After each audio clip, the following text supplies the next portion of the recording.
Eight rounds in the 45, it go down. 8 rounds in the 45, it go down. Yeah. 8 rounds in the 45, it go down. 8 rounds in the 45, it go down. Yeah. Look, I was passing aggression, passive aggressiveness. I left him hanging like loose ties is loose ties. I do not, he begging to go or not. Depends on the situation. He going up like inflation. Fuck all the haters that said that he couldn't make it. My brother drowned in the lake. How could all you people mistake it? He fought hard for what he had. Murderers holding guns. You worried about all the extra to water gets in your lungs, nigga. Hey, how could you do this shit? How could you do this when you know I'm going through this shit? Real shit, G shit, I really do this shit. I ain't about it, but you know I'm walking through this shit. Look, 8 rounds in the 45, it go down. look, 8 rounds in the 45, it go down. Look. 8 rounds in the 45, it go down. yeah. 8 rounds in the 45, it go down. Yeah. 8 rounds in the 45, it go down. 8 rounds in the 45, it go down. Yeah. 8 rounds in the 45, it go down. 8 rounds in the 45, it go down. Yeah.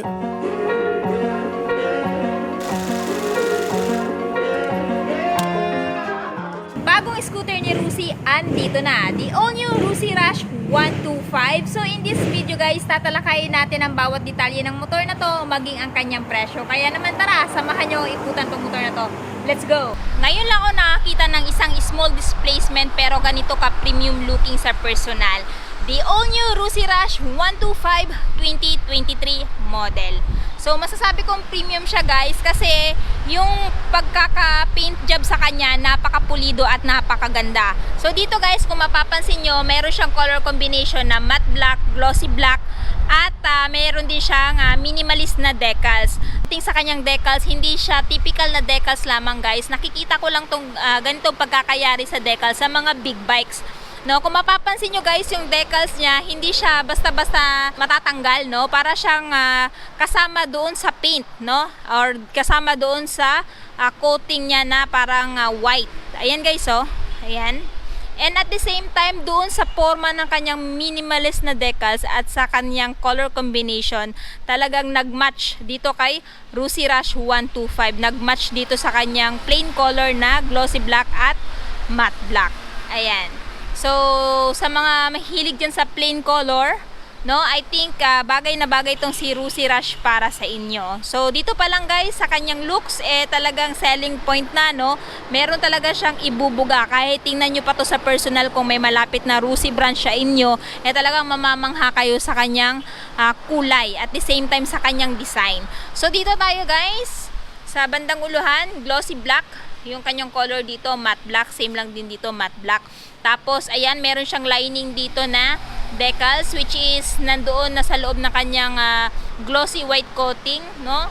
So, kahit anong tanggal nyo dito, dyan, not unless kung sasadyan yung tanggal, matatanggal to. Pero dito, ayan, kasama siya sa kanyang parang transparent coating. So, comment down below anong tawag sa mga coat na ganito guys, kasi hindi ako masyado familiar.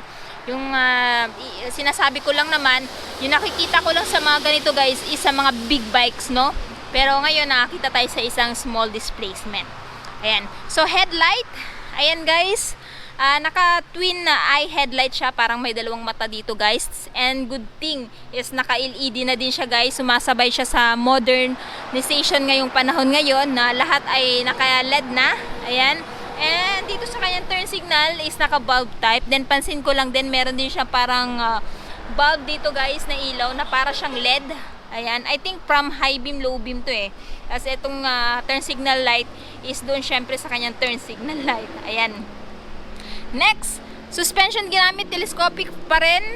Tapos naka-glossy black pa rin dito na mayroong sticker ni Rusi. Ayan. Tapos pansin ko lang din guys, maging sa kanyang braking system, napakaganda ng disc brake. Ayan, naka-dual piston brake caliper na din siya guys. So kapit na kapit to, no, kung mag-front brake kayo. And pagdating sa kanyang cast wheel, maganda din yung design. So pagdating sa gulong guys, meron po siyang front tire size na 70 by 90 by 14. Ayan. Tube type pa rin po itong isang to, no? So dito guys, tayo sa bandang gilid. Ayan. Ito yung itsura niya guys sa pinakagilid. Anyway, pop out ko na lang yung kanyang specs. Ayan. So, yung kinaganda din kasi nitong kay Rusi Rush guys, medyo mababa lang din talaga yung kanyang seat height, maging yung kanyang ground clearance kasi nung sinakyan ko to kanina, lapat na lapat yung paa ko. So, bagay na bagay to sa mga beginners or sa mga lady rider na gusto talaga magkaroon ng isang motor kasi kayang-kaya nyo po itong tungkarin dahil napakababa lang naman po nitong scooter na to. So, ayan, ito yung kanyang side view guys. Again, yung kanyang decals guys, napakaganda. Ayan, dikit na dikit dito sa kanyang fairings, no? Ayan, kasama na talaga siya sa paint, no? Napaka-elegant tingnan sa personal. Tapos naka-emblem pa rin siya guys ng Rush and yung kanyang kulay na glossy black. So, nandito yung apaka ng angkas guys. Pwede mong i-fold kung wala kang angkas. Side stand niya, nandito pa rin. Center stand, yung kickstart. So, dito sa dashboard guys, nandito yung kanyang speedometer. Ayan. Tapos yung kanyang odometer, turn signal indicator, nandito high beam, low beam. Meron ding indicator dito sa left side. Ayan, high beam, low beam, button, turn signal switch off, yung kanyang horn. Tapos dito is may kill switch off, activated, may patayan na din ng ilaw dito ng dashboard. Ayan, idling, ito yung electric start. Tapos dito naman, meron siyang dalawang front pocket dito guys na pwede mo paglagyan ng mga coins mo or pamunas ng motor. And yung gamit pa rin sa kanya guys is mechanical key. Ayan. Pagdating naman dito may hook kung saan pwede mo sabitan ng mga anik-anik mo kung mamimili kayo sa palengke. And dito naman, ayan, naka matte black, no? Tapos meron din siyang anti-skid resistant dito kung ipapatong nyo yung paa nyo dito. Ayan, tapos dito parang naka-carbon matte fiber yung design niya dito guys. Tapos matte black at saka yung kanyang glossy black na fairings. Ayan. So dito tayo guys sa kanyang upuan. Pagdating sa upuan guys, medyo malambot naman yung upuan ng driver. Upuan ng angkas medyo manipis. Ayan, tapos may nakalagay na R which is yung brand niya. And buksan natin to kanyang under seat. So yung pagbukas ng under seat niya guys nandito. Ayan. So, ayan.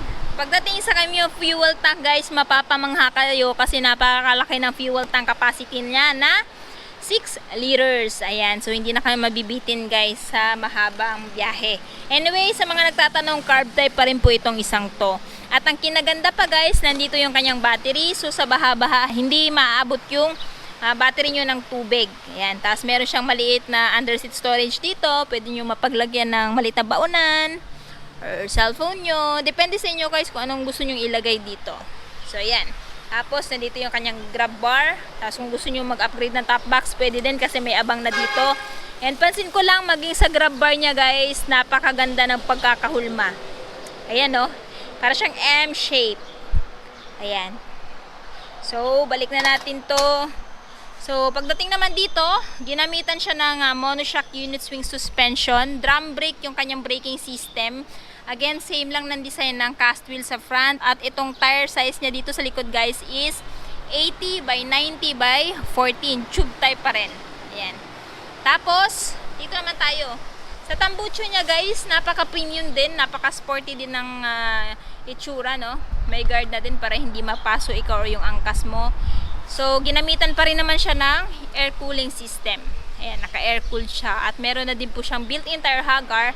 Para nasa ganon, pag idadaan nyo to sa putik-putik, hindi saan-saan tatalsik yung mga putik. So, nandito pa rin naman yung apaka ng angkas. Ayan, apaka ng angkas. And of course, yung kanyang footboard.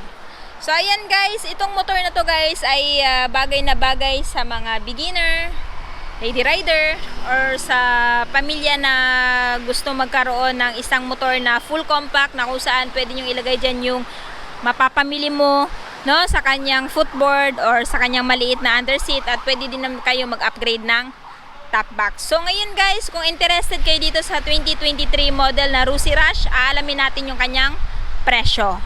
So kung interested kayo dito kaya Rusi Rush 125 2023 model, itong scooter na to ay nagkakahalaga ng, ayan guys, kung bibilhin nyo ng cash is 50,000 pesos. Tapos kung gusto nyo ng hulugan, ang kinaganda guys is no down payment at monthly for 3 years na. Ayan, 2,450, and of course meron din po siyang less na 300. So magiging 2,150 na po itong monthly ni Rusi Rush. So yan guys, naka-promo po sila. So if I were you guys, punta na kayo dito sa may Rusi Panabo City, no, sa may Salvacion. Anyway, ilalagay ko na lang po yung cellphone number, maging yung full address nila sa description box ko sa baba, para po mas makapag-inquire kayo regarding sa motor na to. So yun na nga guys, natapos na nga natin ikutan si Rusi Rush. Ano yung masasabi nyo sa bagong modelo ng motor ni Rusi? Sulit ba siya this year 2023? At ano yung katangian niya kung bakit siya yung i-consider yung bilhin? I want to know your thoughts below. And syempre, kung bago pa lang kayo sa channel ko at hindi pa nakapag-subscribe, huwag kalimutan mag-subscribe para ma-notify kayo once may bago tayong upload. So yun guys, hanggang dito na muna tayo. Ride safe and peace out!